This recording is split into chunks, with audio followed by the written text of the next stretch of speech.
আজকের আলোচ্য বিষয় হল দশম শ্রেণীর 3 নম্বর lesson the passing away of Bapu written by Nayantara Sahgal. The passing away of Bapu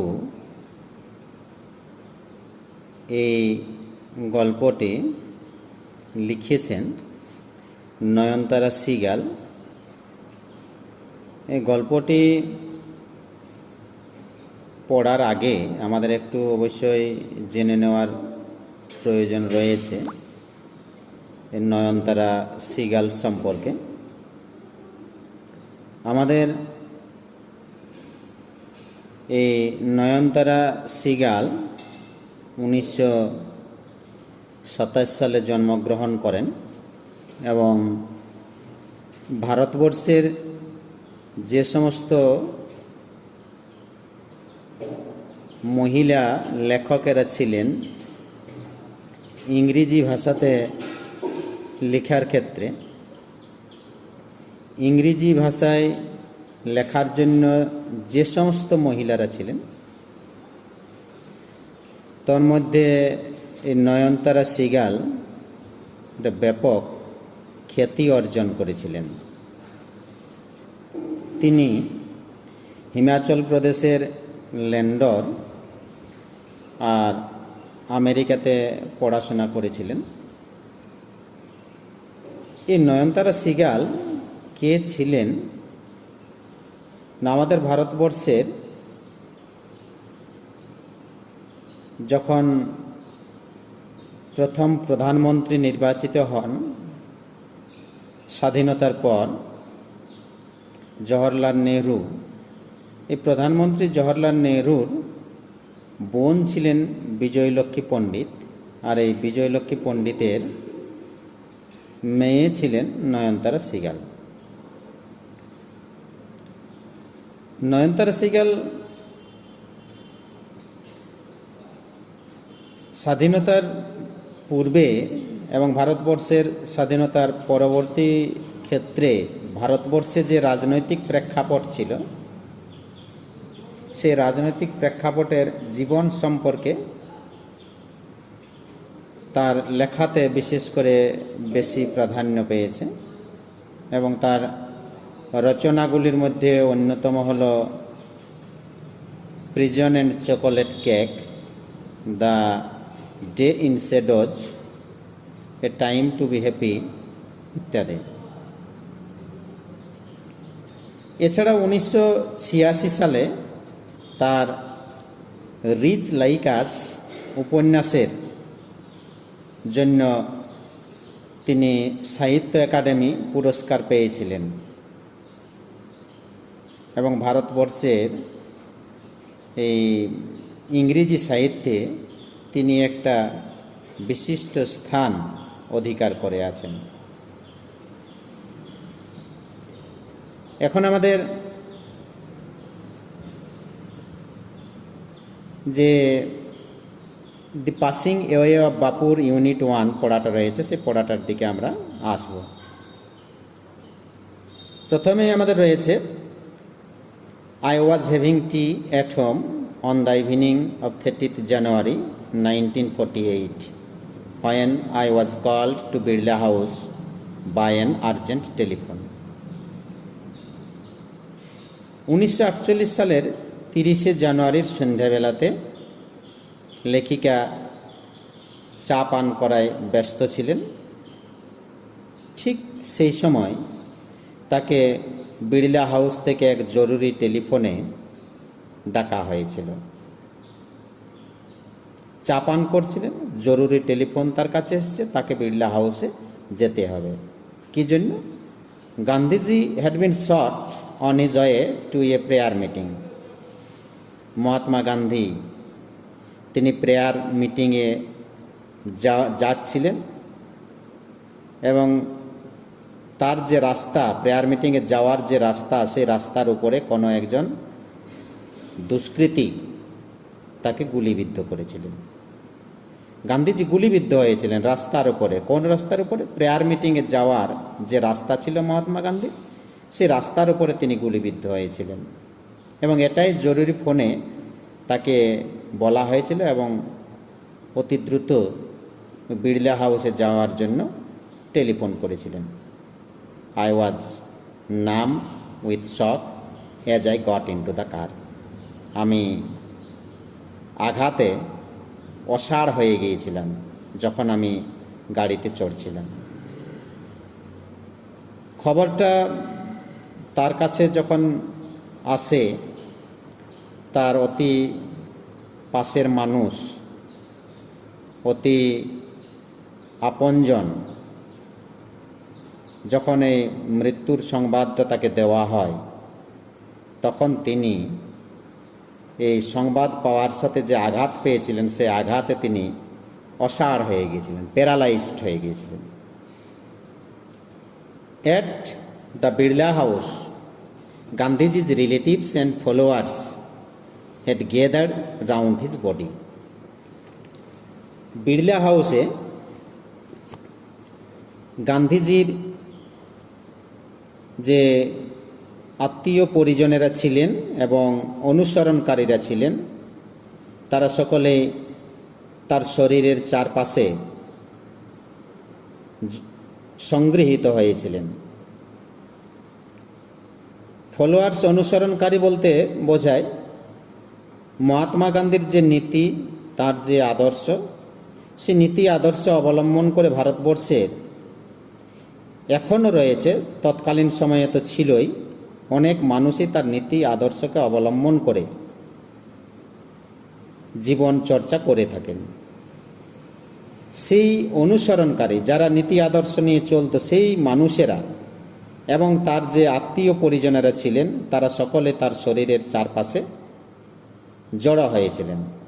there was silence in the room as Gandhiji breathed his last. Gandhiji যখন তার শেষ নিঃশ্বাস ত্যাগ করেছিলেন, তখন ঘরটিতে একটি নিস্তব্ধতার পরিবেশ তৈরি হয়েছিল। দেয়ার was silence in the room. বাড়িটিতে নিস্তব্ধতা ছিল যেই গান্ধীজি তার শেষ নিঃশ্বাস ত্যাগ করেছিলেন। Words of Bapuji's death had spread through Delhi like a flame fanned by wind. বাপুর মৃত্যু সংবাদ ছড়িয়ে পড়েছিল, had spread. Words of Bapuji's death had spread. বাপুজির মৃত্যুর সংবাদ ছড়িয়ে পড়েছিল দিল্লির মধ্য দিয়ে, through Delhi, like a flame fanned by wind. বাতাসে আগুনের যেমন, অগ্নিশিখার যেমন বিস্তার হয়, সিমিলারলি অগ্নিশিখার ন্যায় মহাত্মা গান্ধীর মৃত্যু সংবাদটা ছড়িয়ে পড়েছিল চারদিকে। Said groups of men and women had collected around Birla House. দুঃখী পুরুষ এবং মহিলার দল জড়ো হয়েছিল বিড়লা হাউসের চারদিকে। Said groups of men and women, দুঃখী পুরুষ এবং মহিলার দল, অর্থাৎ সেখানে সংগৃহীত মানুষজনের মধ্যে যেমন পুরুষেরা সেখানে উপস্থিত হয়েছিলেন দুঃখের সংবাদ পেয়ে, অনুরূপভাবে মহিলারাও সেখানে সংগৃহীত হয়েছিলেন শেষ শ্রদ্ধা নিবেদন করার জন্য। Out of every window one could see a brown blur of faces. প্রত্যেকটা জানালায় একজন দেখতে পাচ্ছিল বাদামি বর্ণের অস্পষ্ট মুখগুলো। অর্থাৎ বিড়লা হাউসের চারপাশে যে সমস্ত বিল্ডিংগুলো ছিল, বাড়িগুলো ছিল, এবং বিড়লা হাউসের চারপাশে এত লোকজনের সমাগম হয়েছিল যে মানুষ এক পাও এদিক ওদিক নড়াচড়া করতে পারছিল না। এবং সেই একটা শোকাতুর পরিবেশে মানুষেরা সকলে মর্মাহত হয়েছিল এবং সে মর্মাহত হয়ে মানুষজন মৃতদেহটা দেখার জন্য তারা পার্শ্ববর্তী যে সমস্ত বিল্ডিংগুলো ছিল, বাড়িগুলো ছিল, সে বাড়িগুলোর উপরে যে জানালা ছিল সে জানালাতে তারা জড়ো হয়ে সে দৃশ্যটাকে উপভোগ করার, অবলোকন করার চেষ্টা করছিল। They did not make a sound, তারা সকলে চুপচাপ ছিল, তারা একটাও শব্দ করেনি। There was an unnatural silence, একটা অস্বাভাবিক নিস্তব্ধতা ছিল। স্বাভাবিকভাবে নিস্তব্ধতা তৈরি হওয়া আর অস্বাভাবিক একটা নিস্তব্ধতা তৈরি হওয়া। এখানে নিস্তব্ধতা হয়েছিল, প্রচুর মানুষের সমাগম ছিল, কিন্তু অনেক মানুষ জড়ো হলে যে রকমের পরিবেশ তৈরি হওয়ার প্রয়োজন তা কিন্তু হয়নি। সেটা ন্যাচারাল ছিল না, এই কারণে সেটা বলা হচ্ছে unnatural silence. It was as if time stood still for those few minutes. এই যে দৃশ্যটা, অস্বাভাবিক যে নিস্তব্ধতার একটা পরিবেশ তৈরি হয়েছিল, সেই পরিবেশটা দেখে যেন মনে হয়েছিল যে সময়টা দাঁড়িয়ে গেছে কিছু সময়ের জন্য, কয়েক মিনিটের জন্য ঘড়ির কাঁটা চলা বন্ধ হয়ে গেছে, নিস্তব্ধ হয়ে গেছে পুরো পরিবেশটা। The people were too stunned to speak in the beginning. মানুষজনেরা শুরুর দিকে এতটাই হতভম্ব হয়েছিল যে তারা কথা বলতে পারছিল না। Later they clamoured wildly, shouting and crying. প্রথম দিকটাতে কথা বলতে পারছিল না, কিন্তু পরবর্তী ক্ষেত্রে আবার উচ্চস্বরে একটা দাবি করেছিল, তুমুল চিৎকার করতে করতে তারা দাবিটা করেছিল এবং কাঁদতেও শুরু করেছিল। কিসের কারণে? They jostled one another in a stampede to break into the house. তারা একে অপরকে ঠেলাঠেলি করছিল।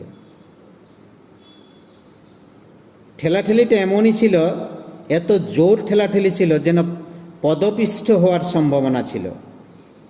কিসের জন্য ঠেলাঠেলি করছিল, কিসের জন্য পদপিষ্ট হওয়ার একটা পরিবেশ সেখানে তৈরি হয়েছিল?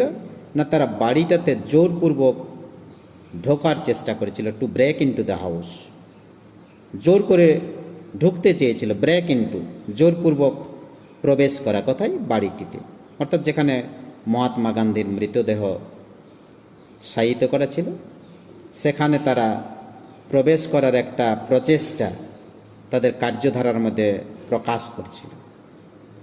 দে calmed a little when it was announced that they would be allowed to see Gandhiji before the funeral. তারা কিছুটা শান্ত হয়েছিল যখন ঘোষণা করা হয়েছিল যে তাদেরকে দেখার অনুমতি দেওয়া হবে, গান্ধীজিকে দেখার অনুমতি দেওয়া হবে গান্ধীজির অন্ত্যেষ্টিক্রিয়া সম্পন্ন হওয়ার পূর্বে। ফিউনারেলের পূর্বে, অন্ত্যেষ্টিক্রিয়ার পূর্বে গান্ধীজিকে দেখার একটা সুযোগ সমস্ত মানুষকে দেওয়া হবে, এরকমেরই বার্তা যখন ঘোষণা করা হলো, প্রকাশ করা হলো, তখন সেখানে সমবেত মানুষজন সকলেই কিছুটা শান্ত হয়ে পড়েছিল। When one is faced with the shock of a loved one's death, one whimpers, what will become of me now that he has left me?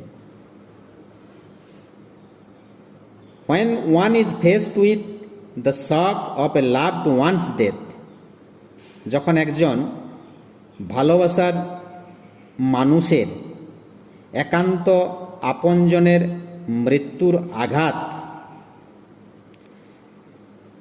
যখন কোনো একজন শুনে থাকে, বা মৃত্যুর সংবাদের মুখোমুখি যখন কোনো একজন মানুষ হয়ে থাকে, তখন সেই অতি আপনজন মানুষটা গুঙ্গিয়ে গুঙ্গিয়ে কাঁদতে শুরু করে। হুইম্পার্স, ডুকরে ডুকরে কাঁদা, শব্দ করে কাঁদা। এবং ওই আপনজন বলতে থাকে, what will become of me now that he has left me. What will become of me, এখন আমার কি হবে যে সে আমাকে পরিত্যাগ করেছে, সে আমাকে ছেড়ে চলে গিয়েছে। He has left me. This was surely the question uppermost in the mind of the mourning people. This was surely the question uppermost in the mind of the mourning people. মর্মাহত যে মানুষজন ছিল, সে মর্মাহত মানুষের মনে সবার উপরে নিশ্চিতভাবে এই প্রশ্নটাই ছিল। কোন প্রশ্নটা? What will become of me now that he has left me. প্রত্যেকের শোকার্ত যে সমস্ত মানুষগুলো সেখানে উপস্থিত হয়েছিল, এই শোকার্ত মানুষগুলোর প্রত্যেকের মাথায় নিশ্চিতভাবে এই প্রশ্নটি ঘোরাঘুরি করছিল। They looked like lost children. সে শোকার্ত মানুষগুলোর দিকে যদি আমরা দৃশ্যটা তখন অবলোকন করতাম, তাদের অবয়বটা যদি আমরা বাইরের থেকে লক্ষ্য করতাম, তাহলে দেখে মনে হতো হারিয়ে যাওয়া শিশুর মতো, lost child.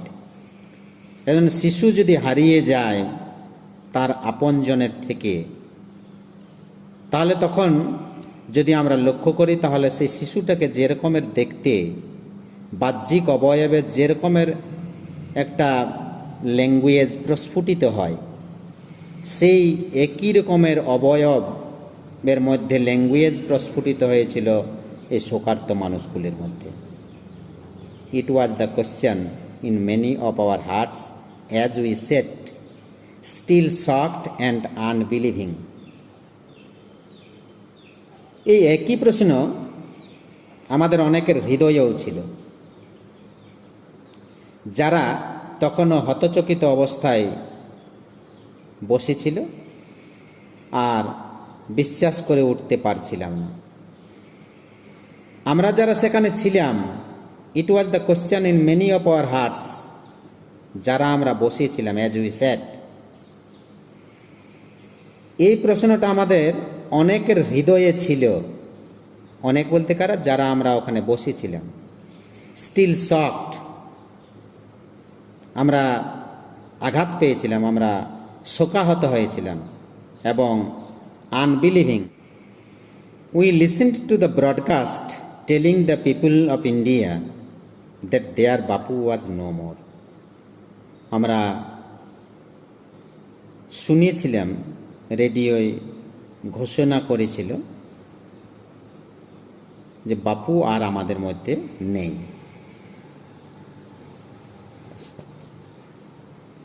The passing away of Bapu, Nayantara seagull, তিনি ওই যে মহাত্মা গান্ধীর যে মৃত্যুর পরবর্তী মুহূর্ত মানুষজনের কাছে যেভাবে বার্তা গিয়েছিল, ভারতবর্ষের মানুষজন তারা যেভাবে শোকার্ত হয়েছিল, এবং পার্শ্ববর্তী মানুষজন যারা ছিল, যারা তার আদর্শকে মেনে চলত, এছাড়া তার যে আত্মীয়রা ছিল, তারা সকলেই সেখানে উপস্থিত হয়েছিল। এবং বাপুকে মানুষজন কতখানি ভালোবেসে থাকেন, ভালোবেসেছিলেন, সেই দৃশ্যটা আমাদের এখানে ইউনিট 1-এ তুলে ধরার চেষ্টা করেছেন নয়নতারা সিগাল। এখন আমাদের বিশেষ করে যে নতুন শব্দগুলো রয়েছে, ওয়ারনেস্ট, তার মধ্যে তোমাদের বইয়ে যেগুলো দেওয়া রয়েছে, ক্লেমার, ডিম্যান্ডেড লাউডলি, উচ্চস্বরে দাবি করা, jostled, forced one's way by pushing, বল প্রয়োগ করা, একজনের রাস্তাতে ঠেলাঠেলি করা, whimpers, makes low crying noises, ধীরে অথচ শব্দ করে কান্নাকাটি করা। এছাড়াও আমাদের আরও বেশ কিছু রয়েছে, যেমন আর্জেন্ট, এসেনশিয়াল বলা যেতে পারে, ইম্পর্টেন্ট, নাম্ব, অসাড় হয়ে যাওয়া, paralysed, without any feeling, followers, অনুসরণকারী, পারসনস হু ফলো, সাইলেন্স হলো নিস্তব্ধতা, flame fanned by wind, spread very fast, দ্রুত ছড়িয়ে পড়েছিল, ব্রাউন ব্লার অফ ফেসেস, অস্পষ্ট বাদামি রঙের মানুষদের মুখমণ্ডল, আনন্যাচারাল, স্ট্রেঞ্জ, অদ্ভুত, অস্বাভাবিক। এছাড়াও স্টাম্পেড, হঠাৎ ওই যে হুড়োহুড়ি, sudden rush or hurried movement, break into, ভেঙে বা জোর করে প্রবেশ করা, এন্টার্ড বাই ব্রেকিং, হুইম্প্যাটস, ফুঁপিয়ে বা গুঙ্গিয়ে কাঁদা, আপারমোস্ট, সব কিছুর উপরে, মর্নিং, শোকার্ত, আনবিলিভিং, অবিশ্বাস্য, ব্রডকাস্ট, বেতারে, ঘোষণা করা বা দূরদর্শনে ঘোষণা করা। আমাদের এই নতুন যে ওয়ার্ডগুলো রয়েছে, এই নতুন ওয়ার্ডগুলোর মিনিংগুলো একটু ভালো করে জেনে নিতে হবে, এবং পার্টস অফ স্পিচটাও ধারণা করতে পারলে নয়, অতি অবশ্যই ধারণা করতে হবে, এবং তাহলেই আমরা এখান থেকে যে ধরনের কোশ্চেনগুলো আমরা পাবো সেগুলোর অ্যান্সার অতি সহজেই করতে পারবো। আজ এখান পর্যন্তই। পরবর্তী ক্ষেত্রে আমাদের ইউনিট 2-তে আমরা যাব।